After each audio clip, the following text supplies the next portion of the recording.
Hello and welcome to DevDash. My name is Amelia Roberts, your hostess with the mostest. Today we have a special treat for you, a Power BI solution building challenge. And we have two of our fantastic trainers here at Pragmatic Works. We have Jonathan and Greg here, and Greg is challenging Jonathan to building a Power BI solution.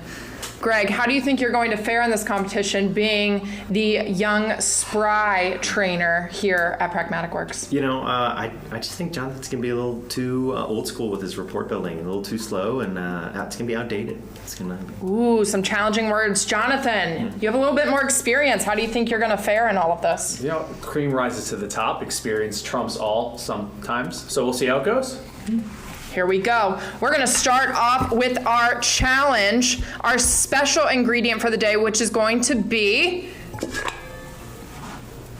that's right, my friends, coffee. Your data set is based on information about coffee. And Greg, since you are our challenger today, you get to pick a special challenge to throw into this Power BI solution. What is the challenge you are throwing in? You've got to have buttons. Ooh, lots of buttons. I'm going to go with buttons today. We want to make this an interactive experience for everybody. The more we do that, the more people are going to get used to Power BI and not say, oh, can I do the same thing in Excel? Not really. So we have to have buttons in our Power BI solution, my friends. The rest is up to you. You will demonstrate your solution to me at the end of 30 minutes. You have 30 minutes to build this Power BI report. Are you ready? Ready. Yes. On your marks, get set, go. Gosh. All right, I think Power Query is the way to start. Yes. Let's take a look. Oh no, where's my file? Let's see what columns we have. Oh, you're still looking for the data. I can't find it. Nice, okay. Ooh, okay. All right. Learning about data here, trying to figure out what columns I want, what I don't want, if there are anything I don't need yet. So, you know what, I'm just gonna keep everything for now. I'm gonna go to transform data. It sends me to the Power Query editor. One of the biggest questions I get is, why do I have this huge yellow sticker across my Power BI report? I get it. It's in your face. Why is it there? All it's saying, in kind of weird way, is your Power Query editor is open, so you're actively making changes potentially to the report. That's why it's there. Other than that, it's not going to cause you any harm. You don't have to click it. I never even touch it, and I advise you to do the same. Making sure to change all of my ID columns to a text here in Power Query, because I will use them to aggregate rather than to do, or not to aggregate, to do filtering.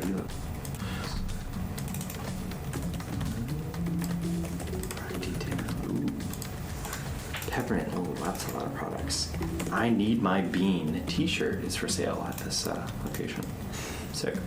I have a personal ick on column names, so I always go in and rename columns. Would you say that's a best practice, Jonathan, or is it just a personal preference? Probably both, actually. Probably, best practice for sure to make sure that naming conventions look nice, but it's also, if they have underscores or extra spaces and stuff, I want to see what it is, and I don't want to have to do it multiple times when we get to the visual itself.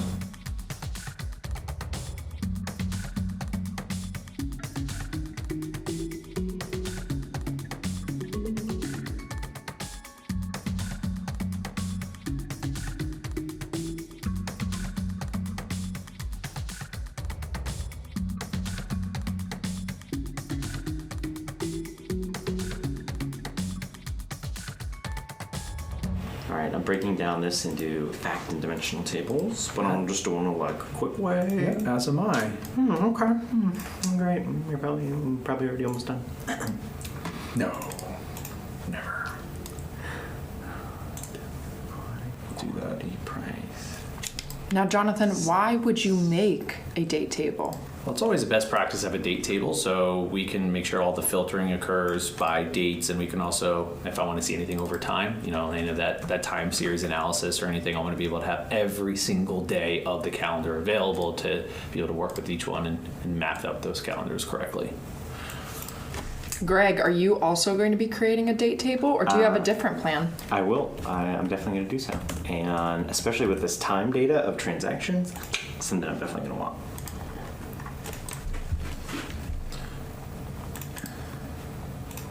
Now, Greg, are you going to make yours with DAX, or are you going to do it? I think I'm going to take the shortcut and make it with DAX. Guess who even isn't? though it's, oh my god, this guy. Technically not the most efficient, but my report's going to be better anyway, so I think it's okay. Date tables allow us to really highlight special kinds of dates that we care about. Maybe we've got certain holidays, sales events, you name it. They also are integral in allowing us to do time intelligence. So if I want to know what was my year-to-date sales, my sales over time, those type of metrics need that relationship, that one-to-many, from our transaction date to our date table to really function well. So they're crucial. Instead of doing it in DAX, which essentially adds more weight, for a lack of a better term, to our model, I wanted to be able to build that date table in Power Query. So I chose to import a date table to have that available. Now, a lot of times our companies will have that as a pre-built date table, say in a SQL server or somewhere else. I didn't have that availability, so what I did is I went out to the web and utilized Devin Knight's date dimension table to import into Power Query. And I just added in a blank query, went into the advanced editor here, and you'll notice it just pasted in, choose my parameters of start and end dates, and I get my very own fancy date table right away. Ooh, I probably should have picked that at the beginning. Let's see. First day. Looks like it's only a year's worth of data. Expand my table because I only want to take back the store ID, even though I already have it. I want to separate it out.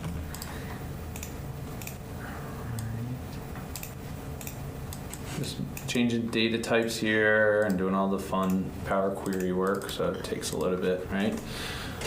Right, what is it? 85% of the job here in Power BI is all the data prep. Yep. Once you have that done properly, the rest becomes pretty quick, right?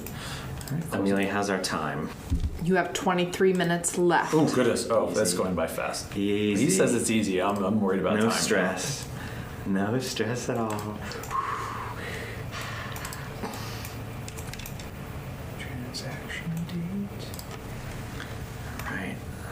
Just trying to reduce the I size. think I need to go back into Power Query, so transform data to go back in there. I forgot to remove all these columns that I don't need anymore. It's important to note that you can always go back into the Power Query editor even though you've loaded your data into the Power BI desktop. You don't always have to start by going into the Power Query editor, but it typically is best practice to clean up that data before you take it into the Power BI desktop. Absolutely.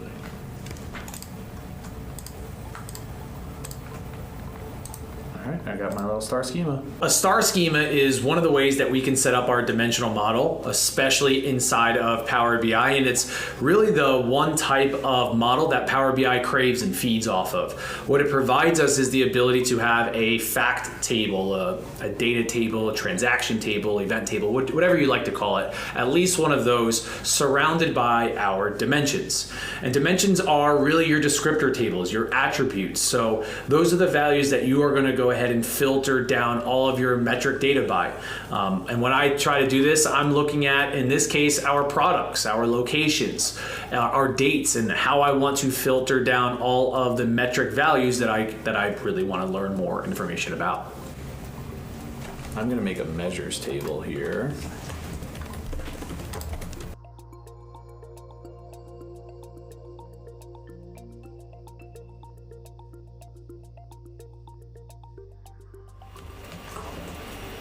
Let's have a nice ID columns. Because I really just want numbers here, and we really want this. And I'm gonna get it in another spot. So I think I'm gonna remove it. We're in the midst of our data modeling phase Awesome. currently, where both of our contestants are putting some final touches on their data models so that they can build the most efficient and best looking reports with the information that the people want. The people need. The people I just gotta wait for the slope.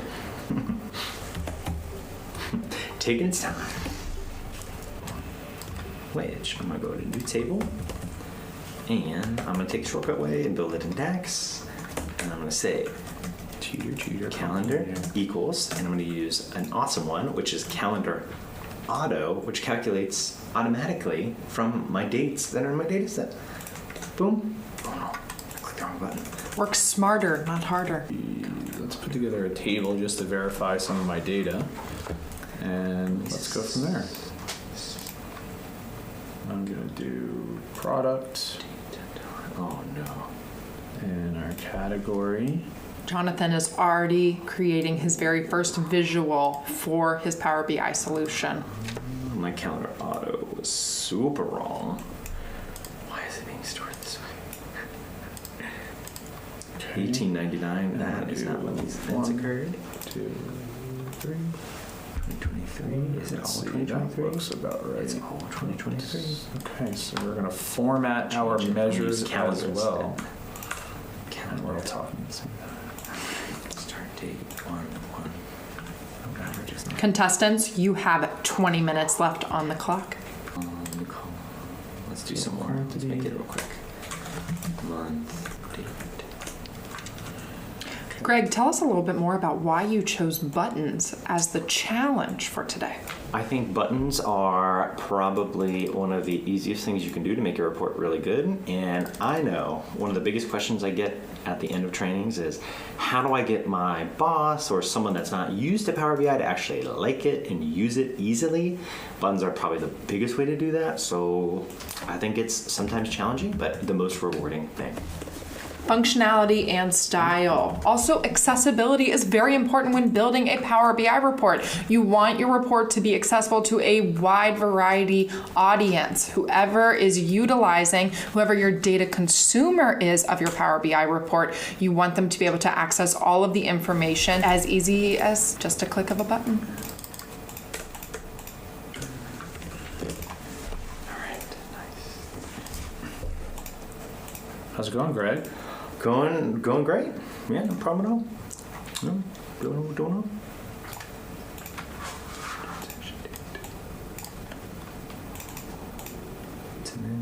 Nice. Look at that. Now that is a schema. Adding some.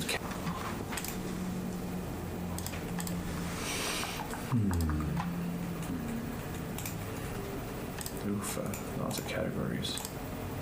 Let's go get a coffee. Jonathan, how are you going to incorporate this button challenge? That's a good question. I'm thinking right off the bat, always a clear all filters, like a reset button. I know Greg's probably thinking the same thing. That's an easy one to add in if we just need to have one in there. But I'm also thinking bookmarks, maybe have a button to show a bookmark. So maybe a filtered down view of this location for this product for this date or whatever that might be. So that's where my mind immediately goes, but we'll see how it ends up in the end as we rush to add some stuff in here in just a little bit. All right, I'm going to make a quick theme here to help out with the coffee. I actually pulled a stock image from PowerPoint. That's something I like to do as a background or just a clickable button, even if I don't have a business logo. Just gives a nice, fulfilling experience. And you saw that in my coffee report. I had those coffee beans in the background, totally for free, with those stock images. I'm not seeing this. Okay. I have an issue with my data right now, so I need to go back and verify some things. Well, that's crazy. Yeah, check out your dates, my guy. Oh, no, I did. I fixed it on the fly.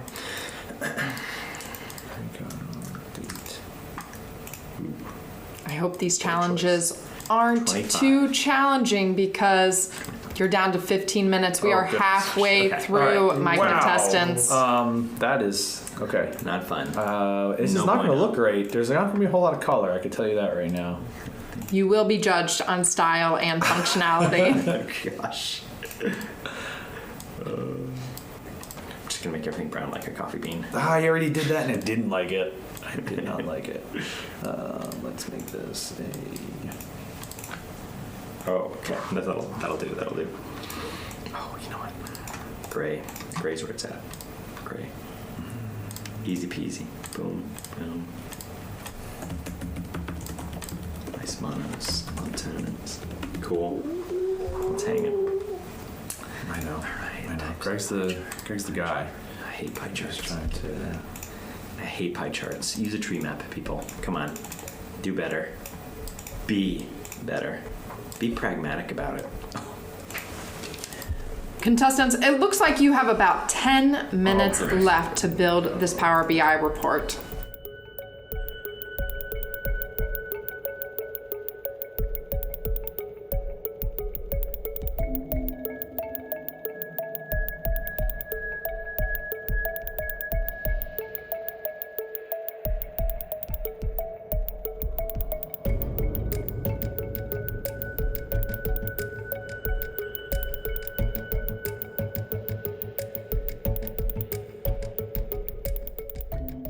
Jonathan is using some DAX currently to try and fix a situation. DAX stands for Data Analysis Expression, and it is the language used in Power BI. It can be used for a variety of functions, and it looks like it paid off in Jonathan's case. Format Painter, good way to quickly apply visual changes.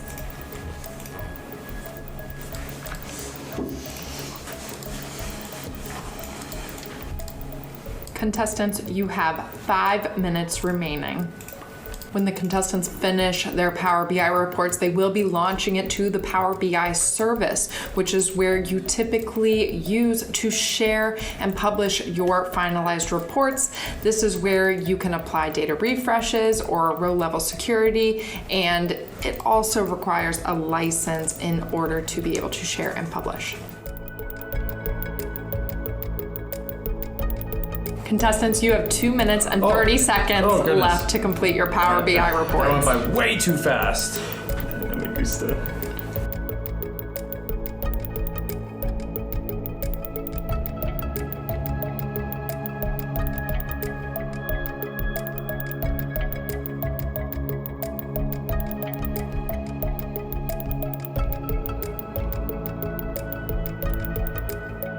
I have to concede this one, Greg. I think you're going to have a nicer looking one than me. I'm gonna try. Contestants, you have 1 minute.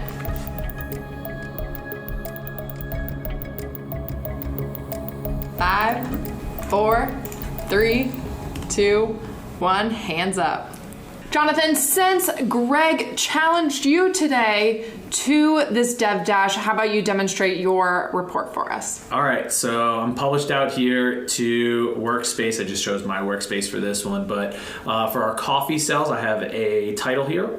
Coffee sales in 2023, because when I went through the data, I realized that all the data is for the single year of 2023. I added a little coffee bean visual, just an image in there as well, just to try to give it something as a header to this. At the top is where I have my slicers, so I'm slicing by month and store location, since those seem to be the most relevant points there to filter down by. And those are just drop-down slicers that we have here.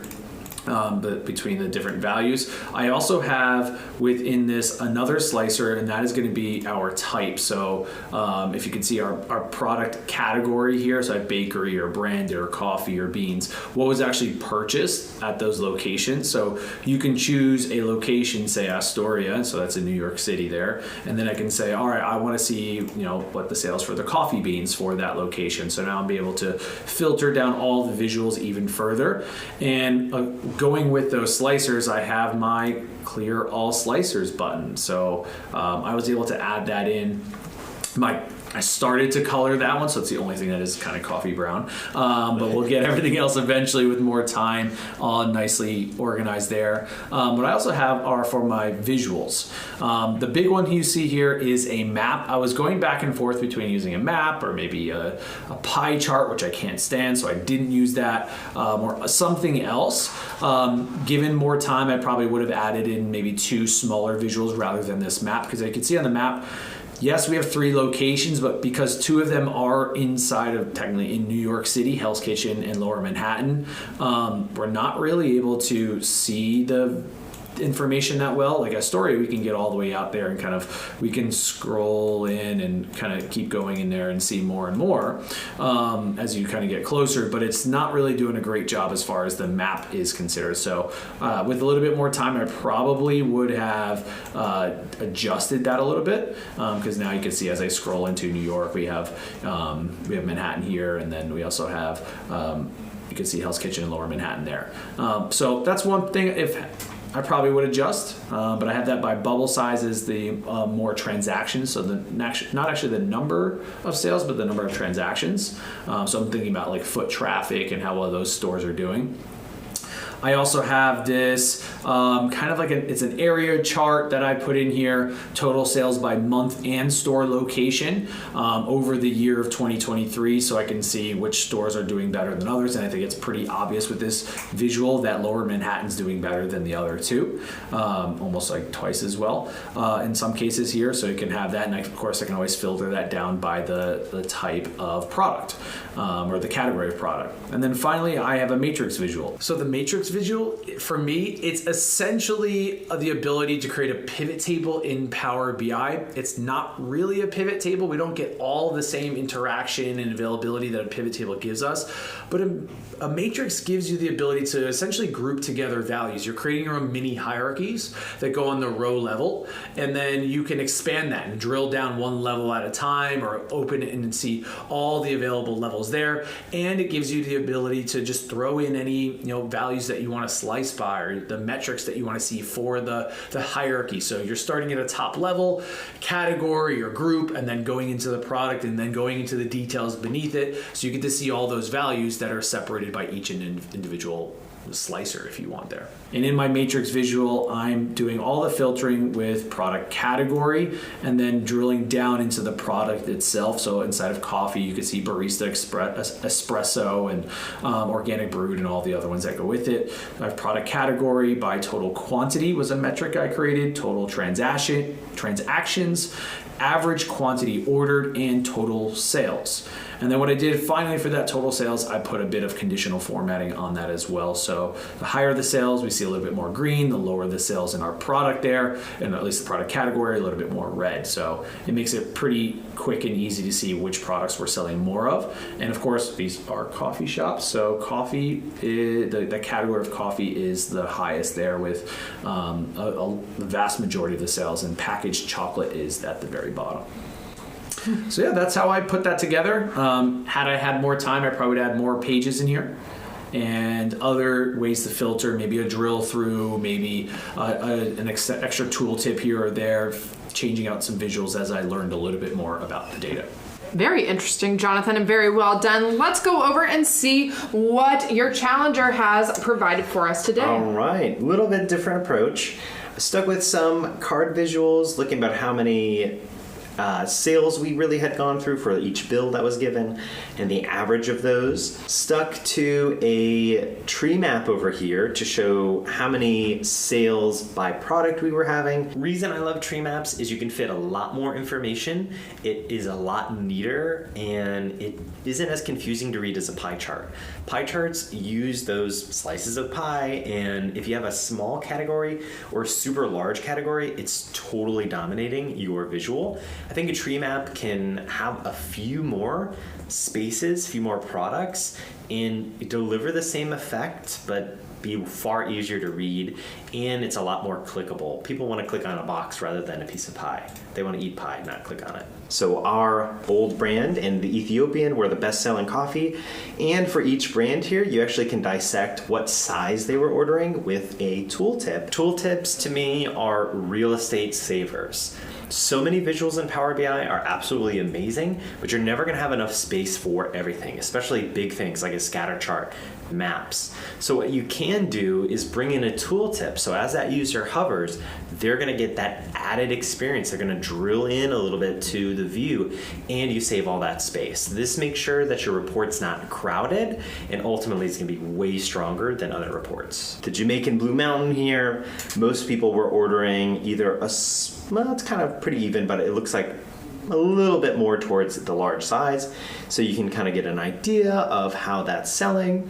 I've got the play axis visual here, which is a dynamic slicer, so I can press play, and what it's going to do is it's going to slice this by month for some of those sales. I definitely think it's a little bit broken with the way I have it set up because it's not running the way I want.